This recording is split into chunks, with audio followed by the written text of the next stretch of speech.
Episode 101. Jangan khawatir, bukan masalah untuk menghidupimu. Jensen tanpa sadar mengatakannya. Namun setelah berkata demikian, dia diam-diam kesal karena terlalu murahan. Karena kamu sendiri yang mengatakannya, kakak akan mengingatnya. Namun yang menyangka Natasha malah tersenyum menanggapi ucapan Jensen. Ketika keduanya berbicara, pelelangan peti harta karun keempat, kelima dan telah berakhir. Sayangnya, barang yang muncul sangat biasa. Yang berharga hanya sebuah gelang emas. Dua lainnya bahkan lebih menjebak, satu kipas angin listrik dan yang lainnya adalah satu rol besar tisu. Pelelangan buta ini ternyata mampu menipu orang. Kemarahan semua orang terkenal di sini pun semakin menjadi-jadi setelah kotak-kotak itu dibagikan ke atas, mereka semua terdiam. 1 juta. Pada saat ini, Jensen mengangkat papan nomor lelang lagi. Orang-orang di sekitar pun memandang Jensen dengan mencibir, terutama Tom dan lainnya. Ekspresi di wajah mereka penuh dengan ekspresi. Mereka bahkan telah mendapatkan 3 sampah sebelumnya. Kali ini pun pasti juga sama saja. Jensen ini telah merasakan rasa manis sebelumnya dan mengira dia adalah seorang penjudi. Terlena karena uang, dia pasti akan rugi banyak. Tidak ada yang bersaing dengan Jensen. Kotak ketujuh berhasil yang membuat Jensen sedikit terkejut. Tuan muda ini sangat beruntung hanya sedikit mendapat teman menawar.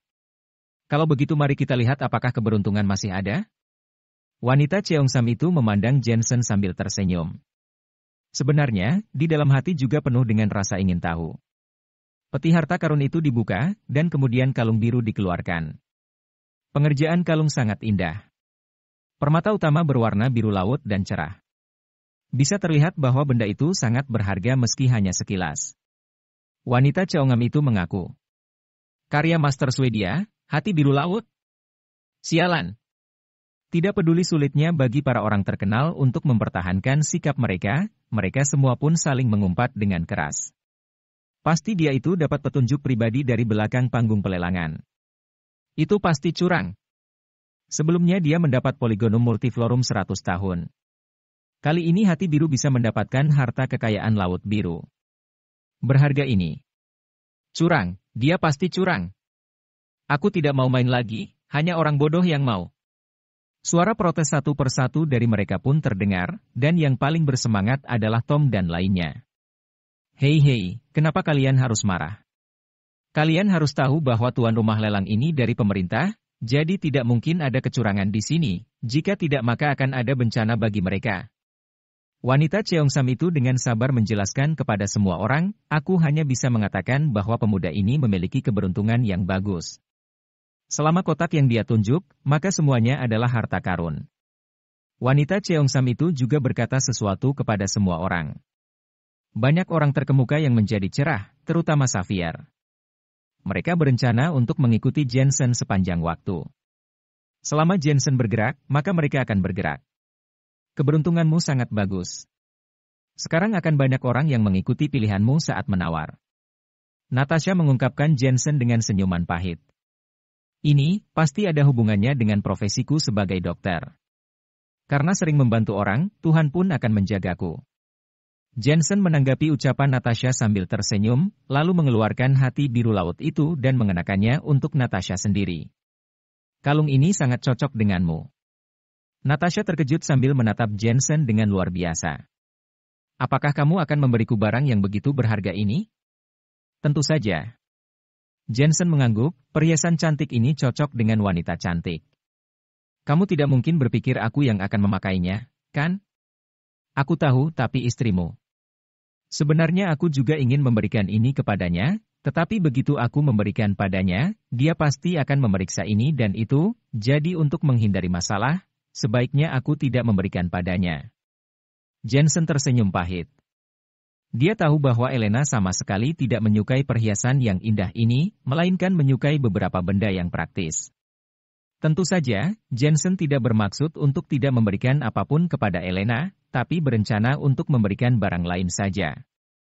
Benda ini masih terlalu mahal. Begini saja, aku akan menyimpannya untukmu dulu. Kamu bisa mencariku untuk mengambilnya kembali kapan saja. Natasha sebenarnya menyukai hati biru laut, tetapi bukan orang yang murahan, jadi bahkan jika dia memakainya untuk sementara, secara diam-diam dia pasti akan membalas budi kebaikan Jensen. Berikutnya adalah kotak ke-8. Aku akan mengingatkan kalian, kotak semakin lama semakin sedikit. Karya Master Lee Keran mungkin ada di antaranya. Suara wanita Cheongsam itu pun menggema. 5 juta. Jensen mengangkat papan lelangnya secara langsung, juga mengubah tindakannya yang tadi pelit 1 juta dalam mengangkat harga. Dia langsung menaikkan harga hingga 5 kali lipat. 6 juta. Mata para tokoh terkemuka ini pun berbinar dan mengikuti penawaran. Mereka tahu bahwa Jensen beruntung dan sangat heroik kali ini. Pasti ada harta karun yang mengejutkan di dalam kotak itu. 7 juta. Jensen menaikkan harga dengan ringan. 10 juta. Tiba-tiba, sebuah suara sinis terdengar. Ternyata dia adalah Jay Smith. 12 juta. Selain itu, Tom juga mengikuti. Mereka akan bekerja sama melawan Jensen. Mereka akan memaksa Jensen untuk menundukkan kepalanya. 15 juta. Namun, Jensen malah mengikuti. Ini menunjukkan bahwa di dalam kotak itu ada benda berharga. Lagi pula, 15 juta setimpal jika mendapatkan benda berharga. Tapi Tom dan lainnya menebak bahwa Jensen tidak bisa mengeluarkan begitu banyak uang sama sekali. Bahkan Natasha pun terkejut. Jumlah uangnya ini sangat besar. Dia juga memutuskan untuk memberikan uang itu untuk Jensen sebagai balasan imbalan Jensen yang memberikannya kalung biru laut. 15 juta. Jay Smith dan Tom saling memandang, kemudian berteriak nyaring, bahkan jika mereka kaya dan berkuasa, tapi uang 15 juta bagi mereka bukanlah uang kecil. 20 juta. Tetapi pada saat ini, Xavier yang tadi diam pun bergerak, dia mendorong harga ke puncak. Xavier telah menunggu kesempatan sekali untuk membalikan keadaan meskipun Xavier kalah banyak pada pertaruhan terakhir dan dimarahi oleh ayahnya selama beberapa hari setelah dia kembali, namun kali ini dia tahu kesempatan itu akan datang. Xavier, kamu gila apa? Jay Smith dan Tom juga terkejut dengan keberanian Xavier. Aku tidak impulsif seperti kalian, aku hanya membuat keputusan setelah mempertimbangkan dengan cermat. Xavier menjawab dengan santai dengan raut wajah penuh rasa percaya diri. Kamu yang menang. Pada saat ini, Jensen tiba-tiba mundur. Dia terlalu terus terang yang membuat Xavier merasakan ada firasat buruk di dalam hati. Tuan muda benar-benar merasa sangat nyaman. Harga 20 juta ini adalah yang tertinggi sekarang. Namun, kita masih harus melihat apakah semua orang mau membiarkanmu mendapatkan kotak ini atau tidak. Wanita Cheongsam itu tersenyum dan berkata, 20 juta 1 kali, 2 kali, 3 kali, setuju. Setelah mengatakan ini, Xavier tiba-tiba khawatir tentang untung dan rugi, seolah-olah dia kehilangan 20 juta dalam sekejap mata. Yang harus diketahui adalah, pabriknya juga diketahui asetnya puluhan juta. Dia kalah untuk terakhir kali dan sekarang kali ini lagi. Pabriknya benar-benar tidak akan bisa dibuka lagi. Tapi Xavier menghibur dirinya sendiri, jika Jensen tidak berani menawar itu berarti tidak banyak uang. Selama kotak itu dibuka dan ternyata karya Master Lee Keran, maka dia akan menghasilkan banyak uang. Ayahnya pasti akan memujinya karena dia memiliki prospek masa depan. Mari kita lihat harta apa yang ada di dalam kotak senilai 20 juta ini. Suara wanita Cheongsam itu menarik perhatian semua orang. Bahkan Jay Smith dan lainnya ingin melihat hasil keberanian Xavier. Xavier menarik napas dalam-dalam dan berkata dengan marah. Mobil keren dan wanita cantik, rumah besar dan tiran lokal, itu semua tergantung pada saat ini.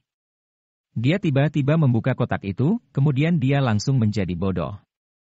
Semua orang melihat kotak itu dan hanya melihat selembar kertas putih seukuran telapak tangan. Haha. Krim rematik. Seseorang mengenali benda itu, kemudian tertawa hingga hampir menangis. 20 juta untuk sebuah krim rematik? Para tokoh terkenal itu pun tercengang, dan kemudian mereka semua tertawa terbahak-bahak. Xavier memegang krim rematik yang berbau itu, tiba-tiba dia membantingnya ke lantai. Dasar sialan. Selanjutnya, Xavier memandang Jensen dengan marah. Dia benar-benar merasa pusing seperti ingin berlari dan menangis di toilet.